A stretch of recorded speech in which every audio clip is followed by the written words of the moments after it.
Hello and welcome to another episode of Brave UX. I'm Brendan Jarvis, managing founder of The Space in Between, the home of New Zealand's only specialist evaluative UX research practice and world-class UX lab, enabling brave teams across the globe to de-risk product design and equally brave leaders to shape and scale design culture. Here on Brave UX, though, it's my job to help you to put the pieces of the product puzzle together. I do that by unpacking the stories, learnings, and expert advice of world-class UX design and product management professionals. My guest today is Jaime Levy. Jaime is a world-leading UX product strategist based in Los Angeles, California. For more than 30 years, she has been a pioneer of digital products and services, working for Fortune 500 companies and award-winning agencies across many sectors. The author of the best-selling book, UX Strategy, Product Strategy Techniques for Devising Innovative Solutions, which has been translated into 9 languages and is now in its 2nd edition, Jaime knows a thing or two about UX strategy. And she's so passionate about UX strategy that she regularly delivers both public and private workshops, online masterclasses, and speeches at conferences such as Interaction Latin America, From Business to Buttons, and UX Week on top of her consulting engagements.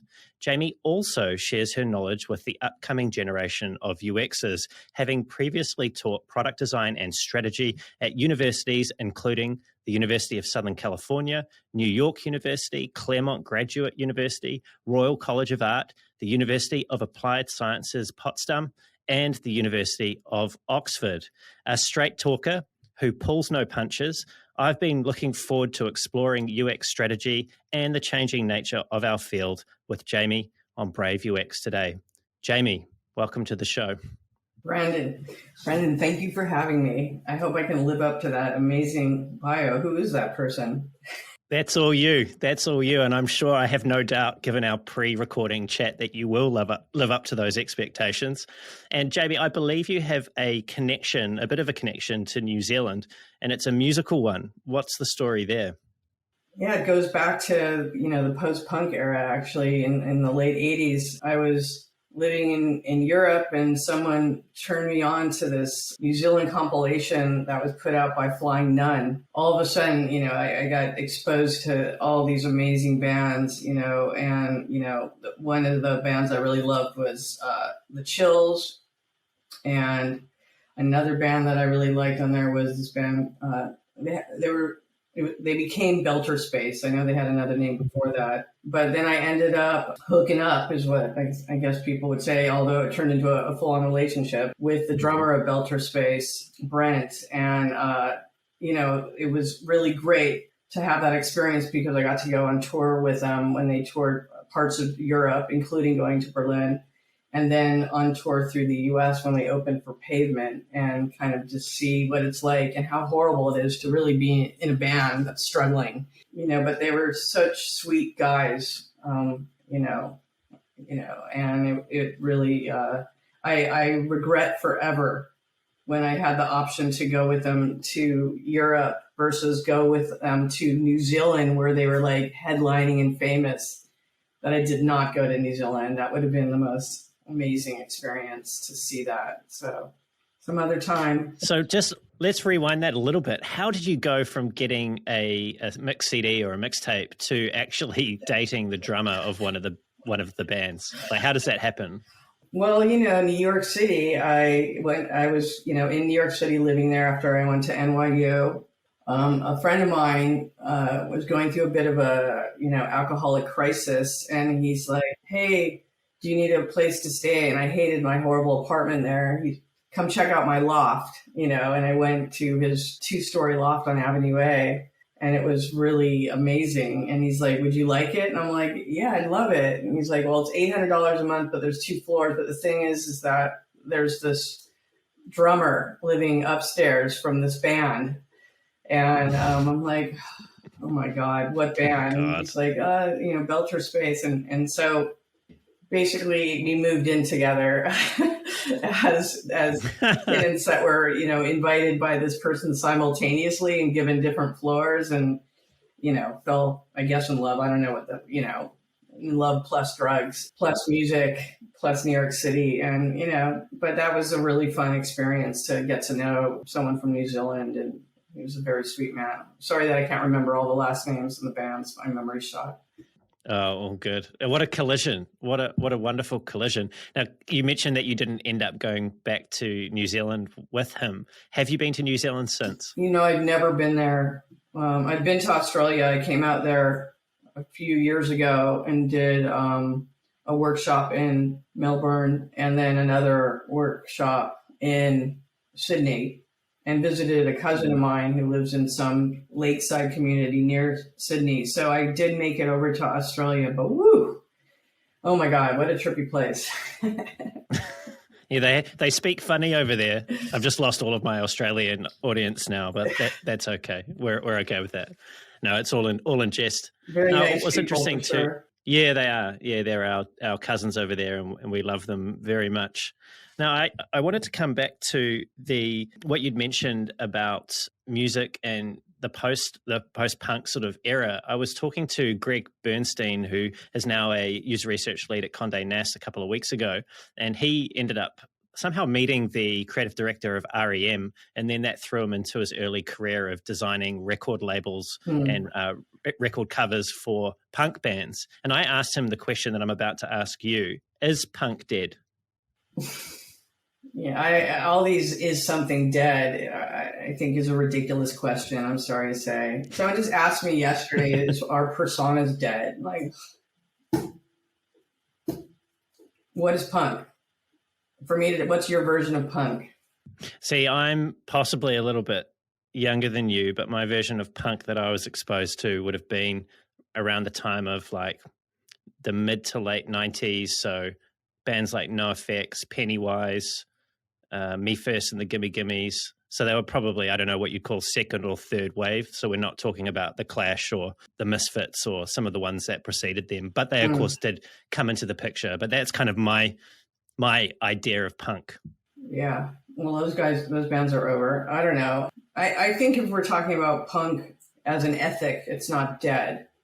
It's a way of life, a way of seeing the world. And it's like saying that anarchy is dead or democracy is dead. Like, you just can't, it's ridiculous to try to, make it into more than just a semantical debate. And so, but if you're talking about, music, like everybody, like some of my friends who are a little bit older that grew up in LA, they got to see some of, the Germs and some of these earlier bands when they were much cooler than when I saw them, because I didn't start really seeing bands until 82. And all my really favorite bands, all the post-punk stuff from London, if you think about like the Joy Division and the early first records of Gang of Four, that stuff came out. I was a little bit, where my mom wasn't like letting me go to clubs in Hollywood. So, there's always that. And then, so my era of punk is more of the post-punk stuff. And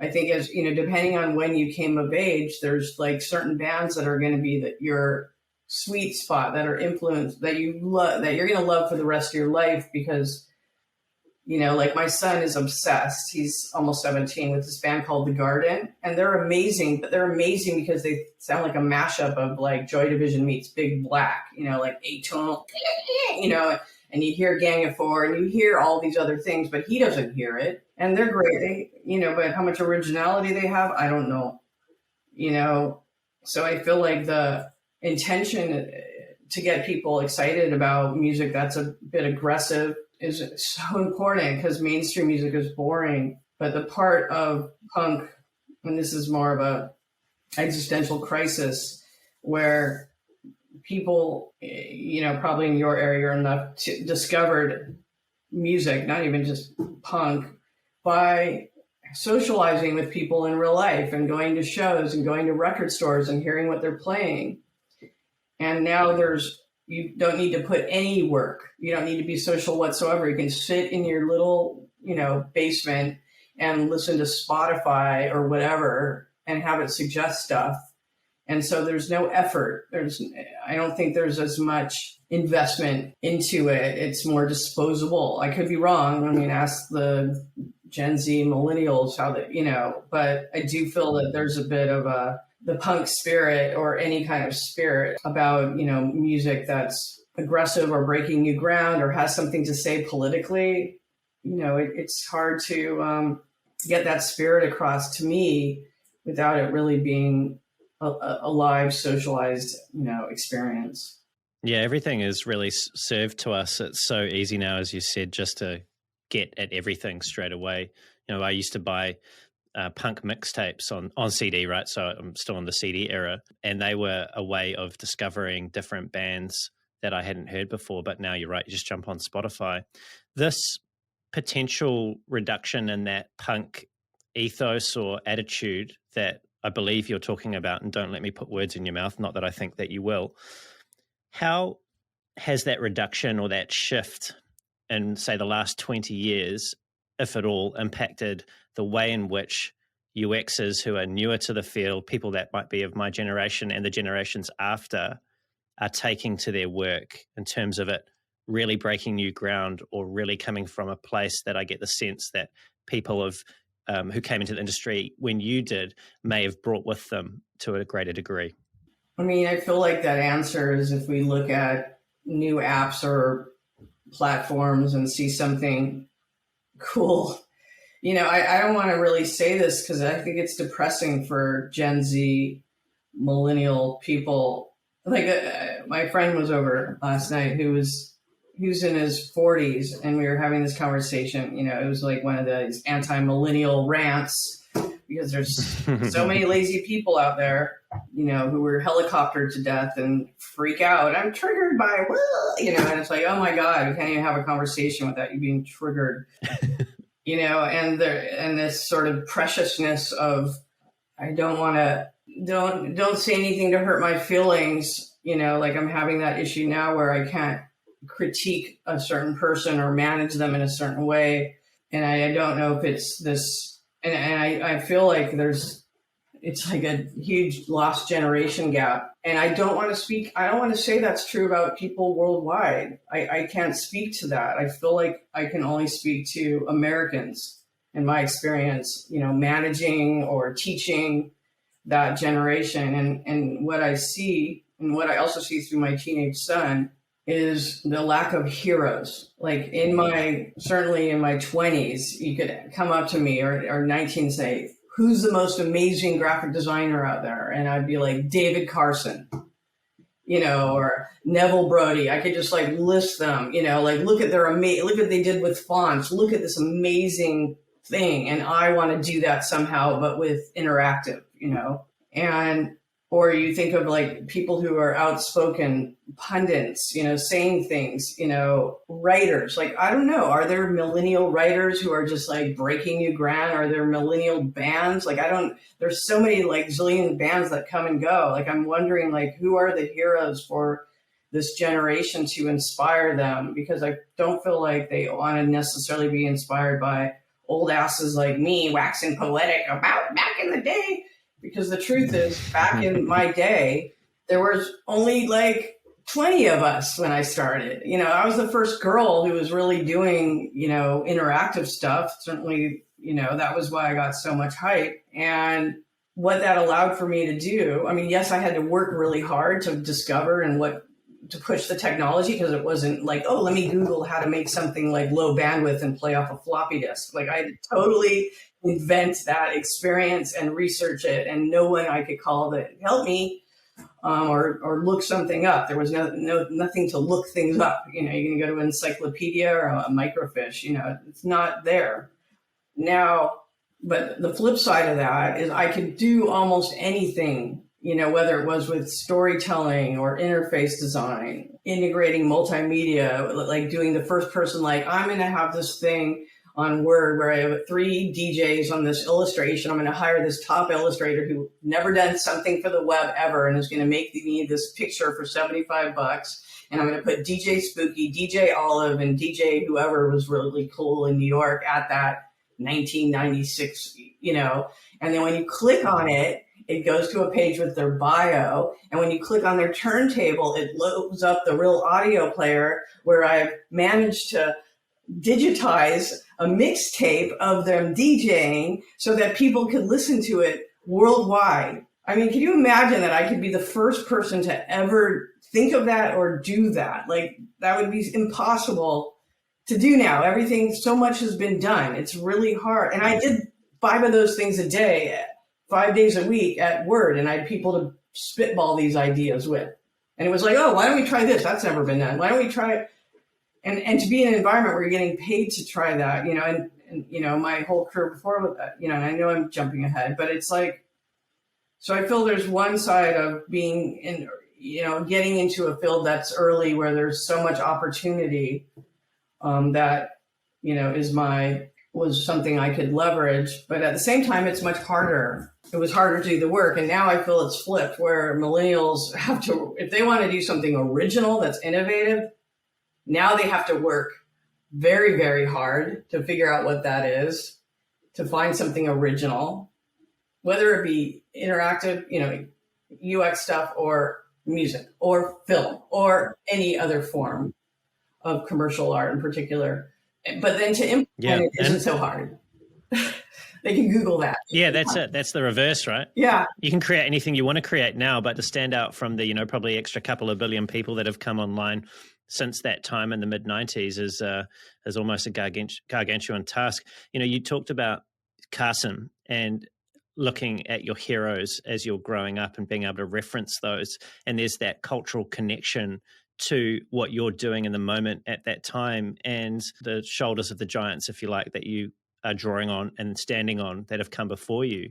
I was talking to Bob Baxley, who was one of the former heads of design at Apple. He was saying that this is the most important software, is the most important cultural medium of our time.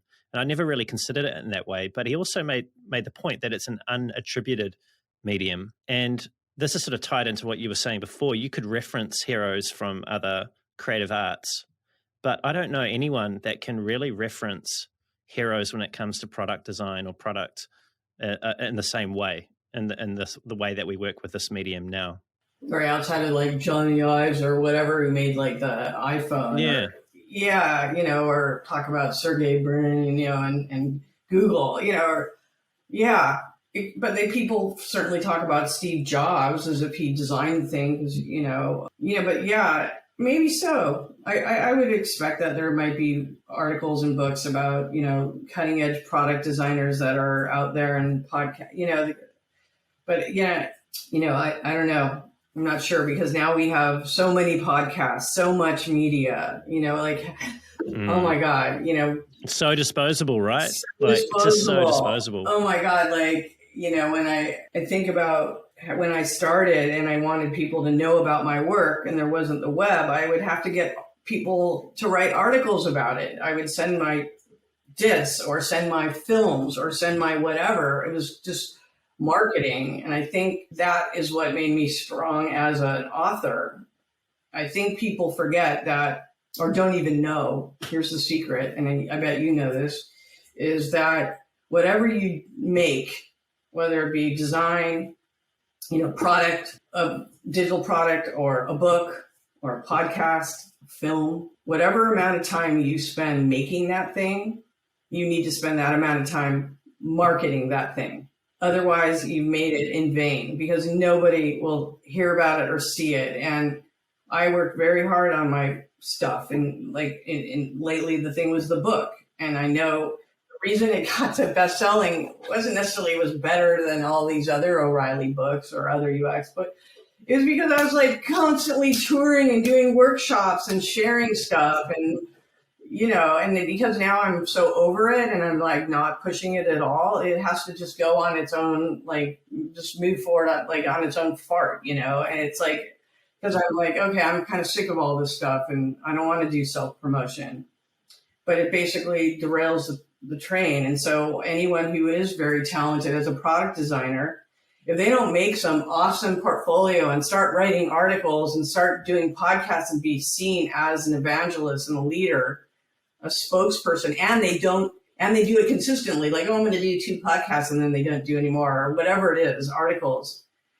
And then how do you stand out? You're going to put them on Medium with all that other rubbish? but you have to do it. You have to be consistent.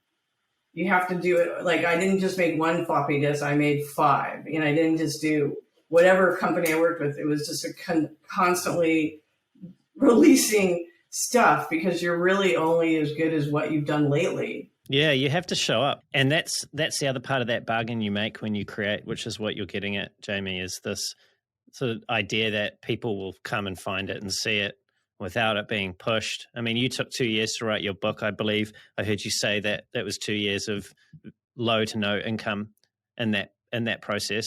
I mean, why on earth would you not choose to really give it a good push and really get behind it and be proud of that and get it out there? I mean, it just makes no sense. So you're 100%. The same thing with the podcast that you've raised. It's like one half of the job is actually just getting it into people's ears or in front of their eyes. Otherwise, what's it for? You mentioned having to do the work. I just want to come to something that I heard somebody ask you. I think it was the end of that talk you gave down in Argentina. I think it was Rio in Brazil. Oh, Rio. Yeah, right. In Brazil. Yeah. And they asked you this question where the leaders of their company, they were frustrated that they hadn't embraced UX, right? Or digital transformation, as this person asking had hoped that they would. And you said to them, and I'm going to quote you now, "I promise you, no one is going to ask you to do anything besides your job. You have to decide, I'm going ahead. I'm going to make this prototype on my own time, at night, or on the weekend." How much effort and risk and just sheer brute force to stand out do we have to be willing to take in our careers? If we want to be leaders and we want to be successful, and we don't have nepotism or some other end to get us promoted, then we need to have killer, work. And trying to do it, if you're starting out or you're just learning new tools or you're really trying to push it, or they're making you do some other garbage during your business hours, but you want to get ahead, then you put whatever hours into it so that you have something that pushes it, to stand out from everybody else. Especially I think what I was referring to more is that a lot of people the companies aren't convinced of doing any types of experiments or running research as an experiment, using prototypes to push product strategy. And so they're like, I don't get to do it, so I don't do it. Well, nobody paid me or had me, while I was doing my shitty desktop publishing and typesetting job, said, Jamie, go make that floppy disk over there, and then, no, I drove home from my shitty job, got a beer, ate some quesadillas, and then opened up my, turned on my computer and then created the floppy disk and not to just go on the floppy disk, but that's what I did when I was 22 to 26, and if I didn't do the floppy disk, and once I had it, this thing, because there was no distribution, I had to go put it in the bookstore. And putting in the bookstore, all of a sudden people started seeing it, and that opened up more opportunities. And so people need to be self-motivated and be driven on their own if they want to have those jobs that are really, really interesting. They need the portfolio or something to convince either where they're at now or the next job that doing these processes and tactics, whatever it is, particularly, in that example, rapid prototyping, if they're not getting to do it during the day, then they should get really fast at it. That's what you need to do, is get good and fast so you can just articulate your concepts and get them in front of whoever it is that you need to convince, so they look and tell an amazing story. And so people need to do the work. There's no shortcuts. Yeah, you have to do the work. It sounds like what you're saying is that design is more than a job. I think it is. I guess if you see it's like, I wouldn't say design, your career is more than a job. Mm-hmm. I mean, if their desire is to be a designer, which wasn't or isn't my thing at all. My thing was, not anymore now, I'm burned out, but I did my thing, I'm good, was to be an inventor. And my way of expressing these inventions was using technology, because I decided during graduate film school that doing narrative long format films was kind of boring, and I didn't want to do music videos for MTV. So I just look at it as, what is it that you're really into? What is it about prototyping? Please don't tell me it's because you want to like get good at, InVision or some garbage tool that you can learn overnight, or, like, okay, get good at it. But really what you're getting good at is what is what is the story that you're telling? How are you really making that product alive without building any product and not over designing it, but showing the concept so that you push that concept far enough in front of people that it's so far along that they can't imagine doing it any other way. You've taken liberties. You've taken those affordances. You have the freedom by pushing it forward, so those bosses can't go and like, no, we should do it like this. Like, oh, now you've thought these steps ahead, and you only have that freedom to do it sometimes when nobody's looking over your shoulder, which might be now with people working from home. They might be able to do it during the day because, a lot of our jobs we can do in a few hours of the day. So you got the other 5 hours to do something where you're really pushing your skill set and taking it up, a notch. Yeah, you said that you chose to work in the interactive medium as opposed to, say, long format or music videos in terms of film, because you weren't interested by those other mediums. And when you were talking about that, it just occurred to me that it seems like you were almost trying to like satisfy a need that sits beneath the medium that you chose, but through the medium you were able to do that. So it's almost like people have to realize what is it actually that's going to give me satisfaction, and then how can I use the medium, whether it be software or whatever, in order to get some of that satisfaction. Yeah, that's definitely, wow, this is an interesting conversation, Brendan. You're good at this. If your pull is to do something innovative, then it's definitely you're looking at how am I going to deliver it? What tool set am I using? Is it going to be more about, there's still so much room to explore, I feel, with the tools in nonlinear storytelling. Like that one thing a fine millennial did was that girl that did that thing, I don't know, it was Instagram storytelling about Anna Frank. Like, why are there 20 of those? It got so much hype, and it probably got a lot of hype because it was, about the Holocaust. But it's like, but she did something new and she put herself into it. And that's a key point. She put herself into it. Like, that's a huge point. How often have you seen that in your students, of them really putting themselves into it? I quit teaching last year. I'm done with that. And it was because I saw nothing from my students at a couple of universities. I just saw people trying to either cheat their way through UX, an EZA and a UX course at one university, and another one that was just, they're so overwhelmed by just learning how to use a computer because they happen to be in a psychology department, and learning the tools that they're trying to teach them anything really theoretical or be innovative was too soon. A couple of them could handle it, but a lot of them were still new at the tool set. Another thing that influenced me was my decision to go into, at that point, nonlinear storytelling and short format and interactive was because when I was in the graduate film school, I had worked on a film, a very cool film about Sonic Youth and John Zorn. And they brought me in, of course, as a production assistant, a PA, a lowly PA. And for 6 weeks, I was like, I wasn't watching them shoot the film. I wasn't involved in any creative decision making. Not to say I had any talent. At that point, I just produced a bunch of high videos and edited them but I produced them. They were mine. I decided what to shoot. I decided how the edits should be. And so now I'm watching the back of trucks. And so no gear gets stolen, and I'm driving people around, and I'm sitting around waiting and doing nothing, mostly not even getting to watch the shoot. And I was like, oh no, is this what it's going to be like? And going on enough shoots where there are no female directors and being in an environment, I was like, oh no. Also, I realized, oh no, I'm going to have to work 12-hour days for weeks and weeks and then have no work. Like, how am I going to have a life? That sucks.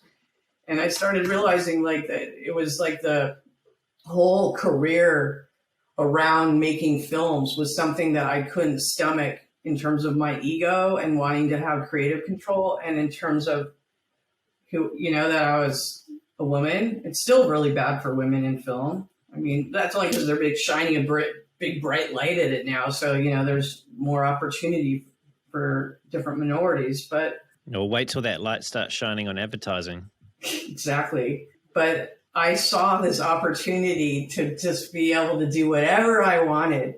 And with this new medium that no one knew what the hell it could do, where people were still doubting it well before the web. So I really got a chance to taste what it's like to explore, but I still encourage so much for people to just think a little bit more about what is it that you really want to, like, come up with a personal project beyond whatever your master's degree is or was. And like, what is it that you can make, or even make a fake product if it's somewhere that you want to work, like, let's say you want to go work for a dating app company. Go ahead and prototype the most craziest dating app you could ever imagine that makes online dating better, since it's the most horrible thing in the world. And just imagine what it could be with no one telling you what to do. And put that in your portfolio as just concepts. Like, give yourself the freedom to use. And then tell the story behind it, right? Yeah. Like, have a story, like not just some manufactured, design system off the shelf kind of UI kit representation of something boring. Put yourself in it. Go and road test it. Put it in front of some people. Yeah. Record some of those sessions. Yeah. Yeah. Do the work. I don't know. I did the work. And I just see a bunch of scaredy cat. And it's all generations. If everybody was like how I was, then we'd have a lot of broken, anxiety-ridden folks out there who invented a lot of cool stuff. Where would be everyone else?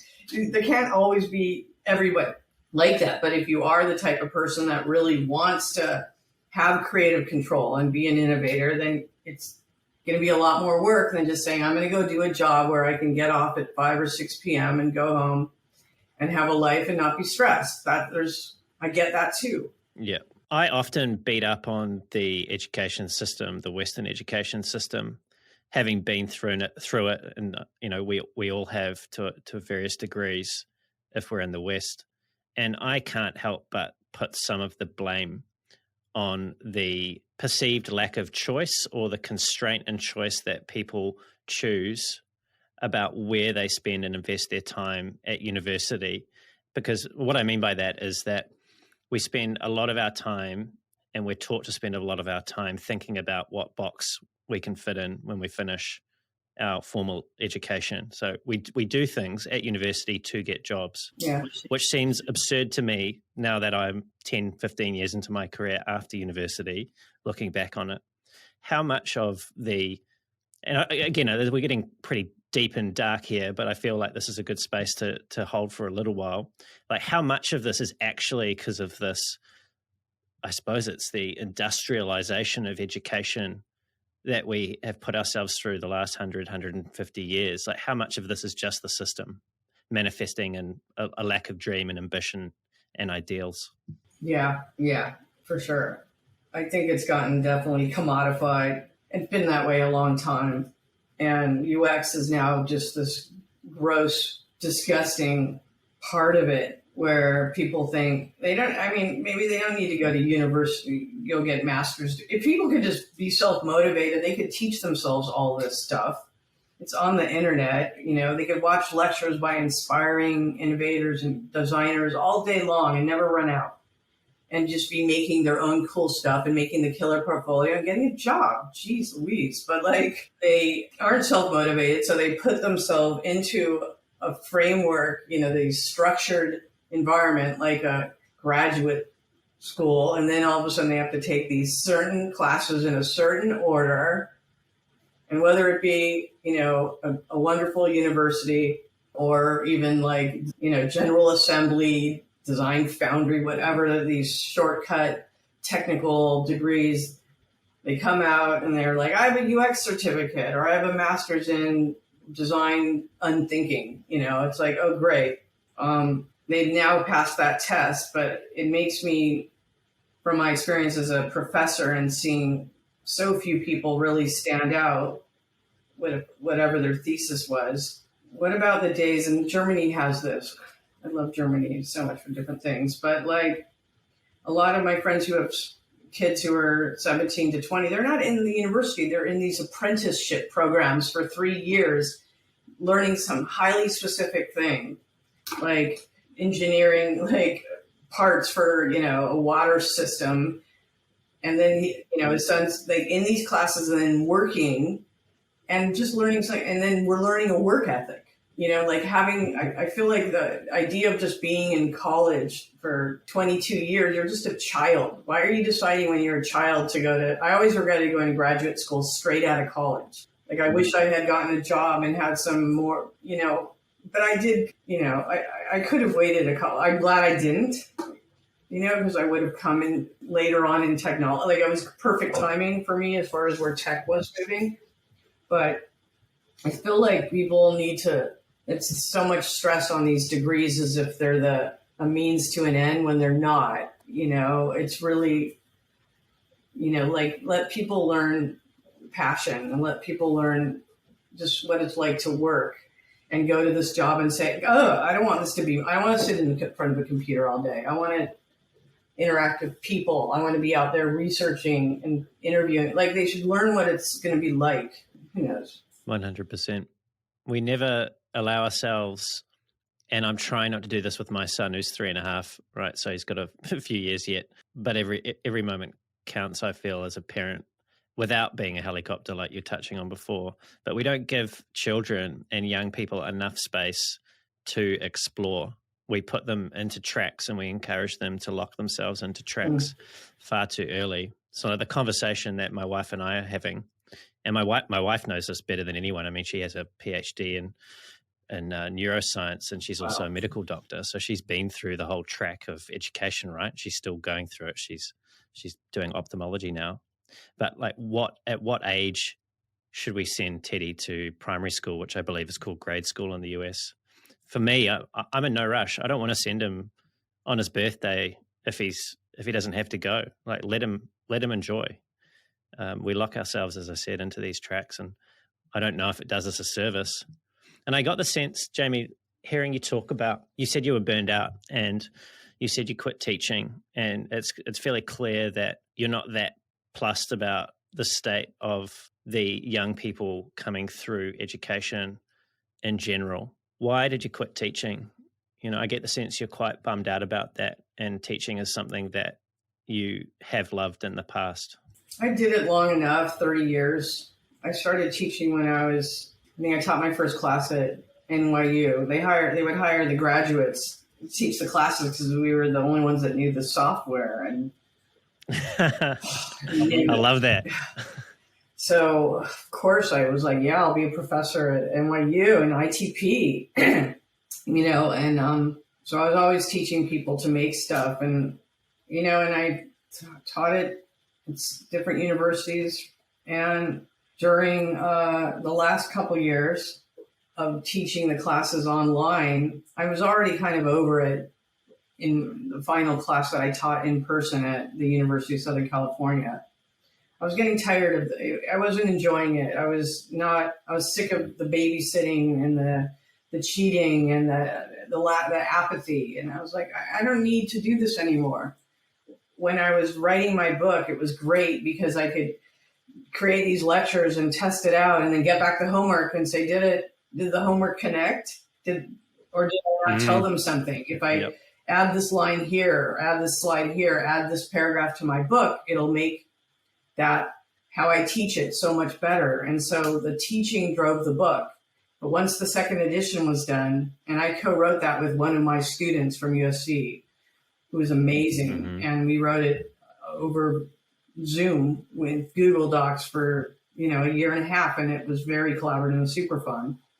And so there was no reason to teach, and I certainly did not want to go mask up and go teach and okay, everybody, we're gonna talk about Sorry, what was that, Jaime? I couldn't quite hear you.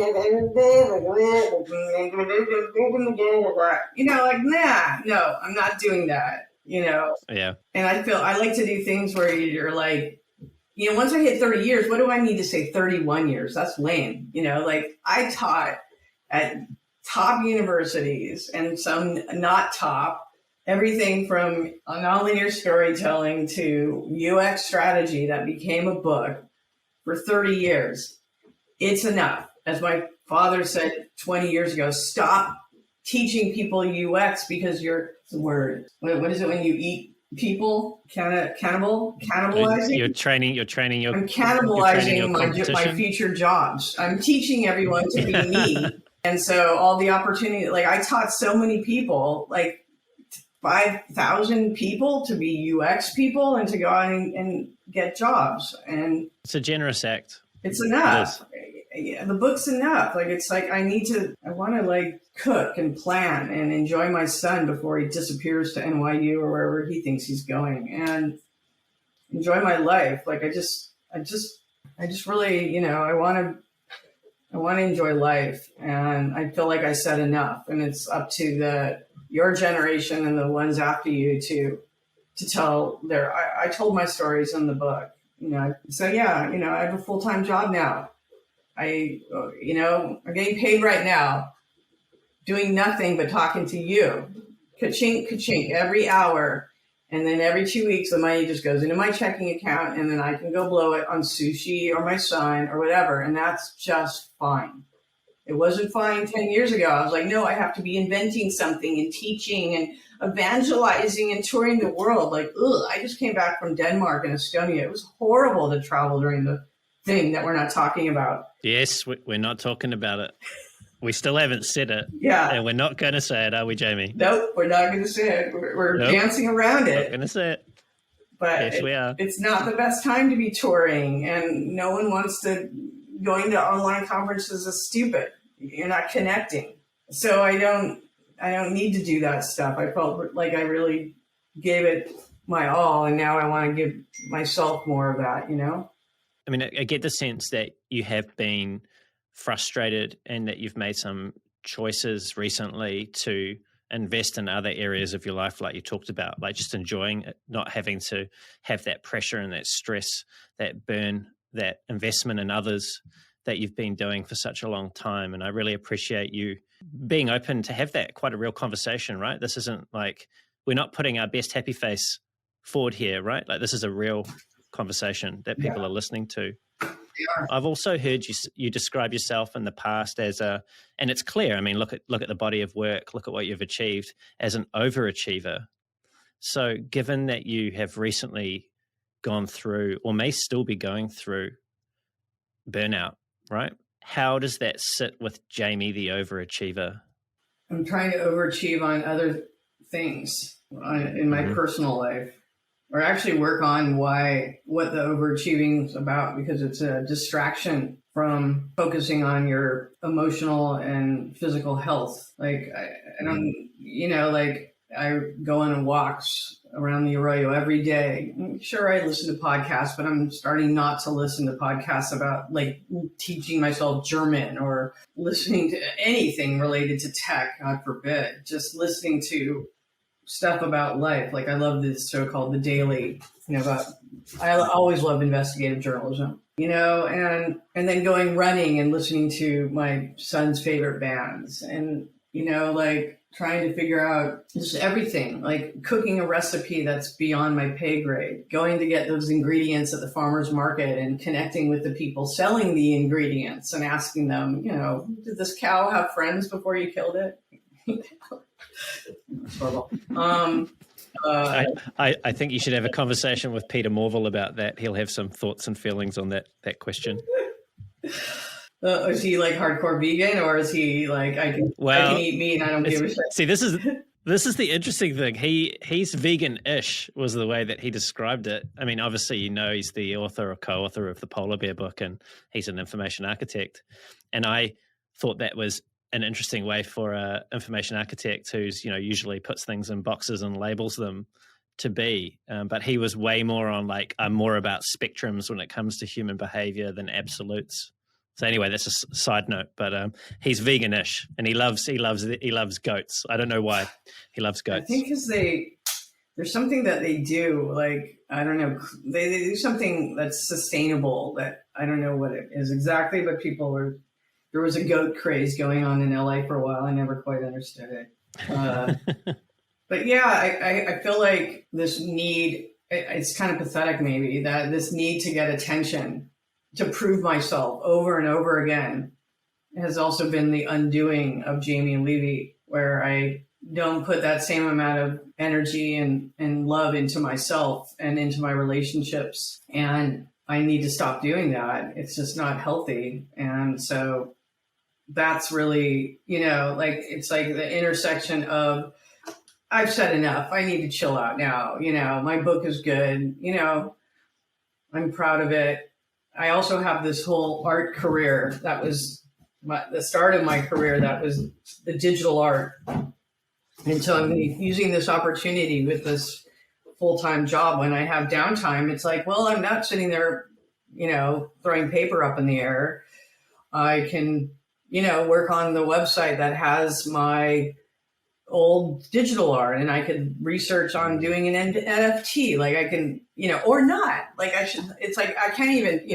I'm like this person with the lists. I got lists everywhere. Like and lists up there. And I like to knock things off. But now it's like there's two lists. There's the list of being productive and furthering my career, which I should stop doing completely, and the list of removing things from my life that give me stress or cost me money, so that I can have a better life. And those are the two lists now. And so, yeah, the overachieving, if I'm going to put it into something, it's to get myself to be an underachiever who, optimizes her work hours and her time to be a healthy, happy human. It sounds though that you still have that creative fire burning. Like there are still things on that list that might not be commercial, and they might not fall into the 9 to 5, and they might sit alongside, walks in nature and listening to your son's favorite band and cooking a recipe that's above your pay grade, but they're still there. Yeah, we'll see. I don't want to make anything new. I want to document my earlier work for my career. That's my one left career thing, is to basically minimalize my life, which means going through the closet and going through like the 2,000 fan letters I got and picking out really the 3 most interesting ones in terms of how they look and what they said, and getting rid of everything, getting rid of all these books that I didn't read or will never read, or they were horrible. And why do I have 200 books? I should have 5. Like what's all this stuff? And but especially all my artifacts from my 30 years. Like I really would love one day, before I lose my mind entirely or die, to have my work in an archive for someone to learn from it. Maybe I'm totally, like Sunset Boulevard, I'm waiting for my close up, or maybe it's really like, since I'm not teaching, it's like, well, if someone does want to know about my stuff other than all the articles and podcasts about me, let them look at the stuff. I want to throw it away.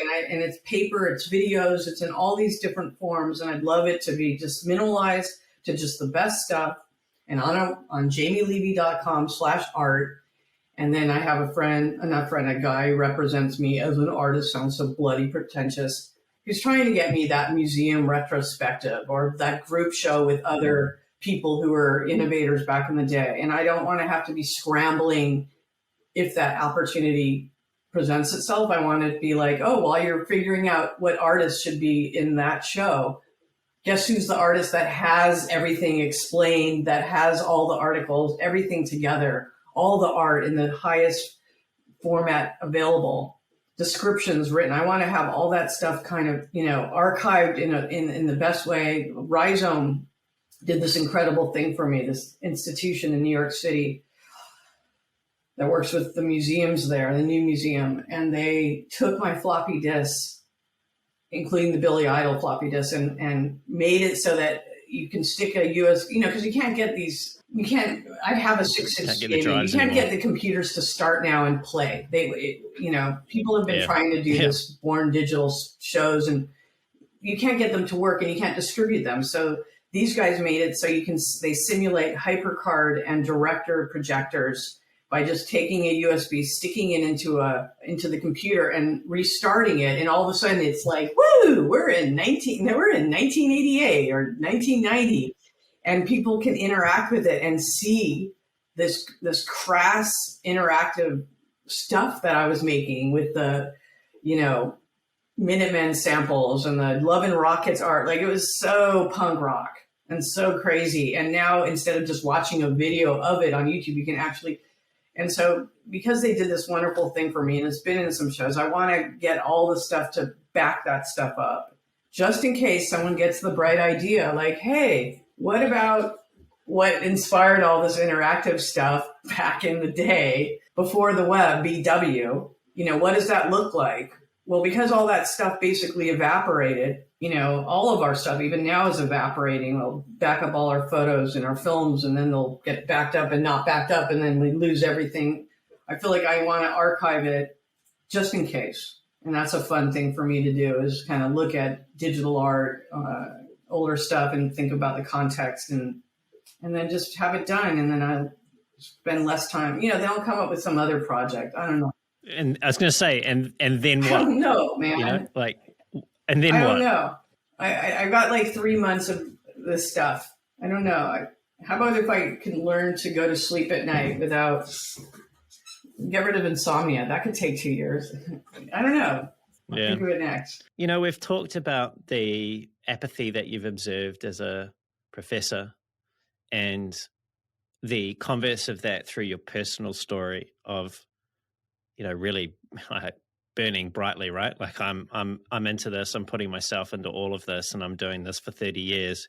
And then eventually coming to a place where you're choosing, whether by forced choice or your own volition, I don't know, to actively do something different and put that side of you, not in the past, but to the side for now.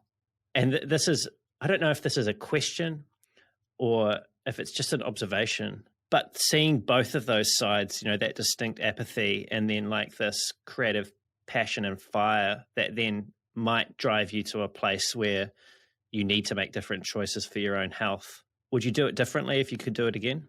Yeah, definitely. But that's easy to see with, what's it called? 20/20 hindsight. Yeah.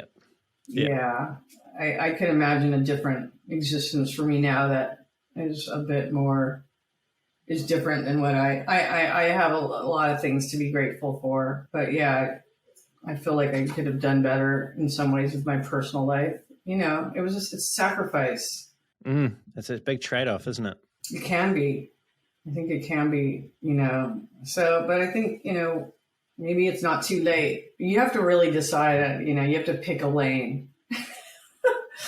In your career. And not too early in life though, right? Yeah, but pick a lane. I think by the time you're 25, like, what is it that I want to do? Am I going to start a big family, or am I going to put all my energy into a career, or both, and figure out how that's going to work so that you're happy and balanced? It's so easy to see things retrospectively and say, oh, I would do these things different. Of course, I could say, oh, God, why didn't after 9/11 I come back from New York and go to San Francisco? And then I would have been one of the early people at whatever crappy major platform there. And then I would have gazillions of dollars or something. Like, I don't even know what that would look like. Like, what would me with, beyond just having $1 million? Would my life be so much better if I had $20 million? Like, I don't know. Who knows? Hypotheticals. I just keep coming back to this quote, and it's actually a line from a Neil Young song. The song's My, Hey, Hey. And when you were talking, it made me think of that line, it's better to burn out than to fade away. And I don't know why.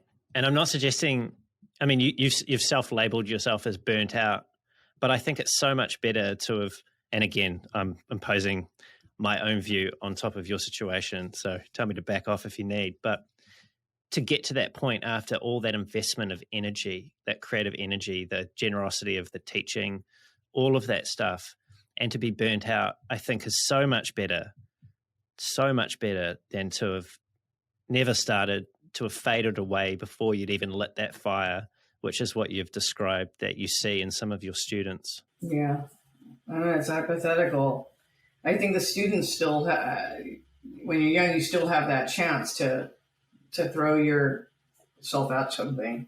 Yeah, I don't know. I think that it doesn't need to be, whatever it is, it shouldn't be so extreme. It shouldn't be extreme. Just I'm constantly in need of attention to be told that I'm great, bestseller, best this. That's too extreme. And then I'm going to do nothing at all. That's over here. So I'm just trying to be like, I'm working my way this way. What's this way for the people that are listening? Closer to what? What, me? I'm working my way more to just being a regular person, But I think for people who are looking to start their careers, they need to be, putting their energy, into getting into, what is going to get the attention. I mean, that's kind of what it is. I mean, if you're like, oh, I'm doing it for myself, I want to be the best prototyper in the world. Really? Okay, you have fun with that. But are you doing it to make money, or are you doing it to have power, or both? And if it's to have power, is the power about managing people? Is the power about being able to have creative control, which was the power I desired? Being able to make things that people see and be like, whoa, that's crazy. And if the power is to like innovate and to make big experiences that people see, make the blockbuster of interactive and product design, then better start working hard. Stop reading books and start making stuff. It's not just going to happen. Yep. I really love how you ended your talk at UX Greece this year. You said, and I'll quote you again now, the fear of taking risk really prevents us from exploring the world. So as we bring this conversation to a close, that really felt to me like an appropriate place to lead into my final question, which is, how do we get more comfortable with taking risks, with the possibility, the very real possibility that we're going to be wrong? Yeah, to figure out where are the gaps in your own life, or in your personal and professional. My friend Reto Maytalk, he's been staying with me the last few days. Berlin, he's like the Berlin me, and he's a professor, and so we had a lot of talking going on here, and I heard him telling his students, I know it's during a thing right now where it's not so safe to travel, but you got to see the world and have, like, I grew so much by being living in a lot in Berlin in the last couple of years. I really learned how important it is to speak a second language, even though I failed at it. But I tried, and I'll try again to learn German. But figure out what it is that you're not so good at. Is it traveling? Is it socializing? Is it cooking? Is it exercising? Is it being good at disciplining yourself around whatever it is, eating or exercising or work habits? And do something extreme, like make yourself a list and start. It has to move from strategy to tactics so that you can start chipping away at things. Otherwise, they just seem impossible. And so figure it out, like with strategy, here I am here. Where is it that you want to be? And if that thing requires you to take risks by going out with different, dating a different type of person, or not dating anybody at all and seeing what horrible life is as a single person, see what that's all about. I always admire my guest house tenant for years. He's a violinist. It's like, I don't need relationships. I'm making my art. Like, I was never very good at that. I don't like to be alone so much. But figure out what it is that you're so scared of and do that. But get on a plane and see the world. That's the best way to break out of your comfort zone and make yourself uncomfortable and see how the version of you lives in different places in the world. And that will really disrupt yourself. It's like taking acid without having to take acid,